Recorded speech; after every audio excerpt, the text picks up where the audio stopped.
लक्ष्मीः दोर्दण्डे वीरलक्ष्मीः हृदयसरसिजे बोधकारुण्यलक्ष्मीः खड्गाग्रे शौर्यलक्ष्मीः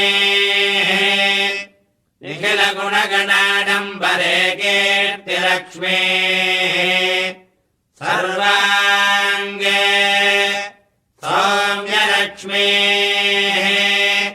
मयितविजयताम् सर्वसाम्राज्यलक्ष्मीः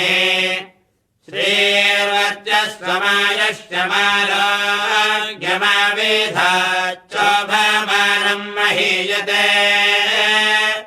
धान्यम् धनम् पदम् बहुपत्तलाभम् शतसंवत्सरम् दीर्घमायुः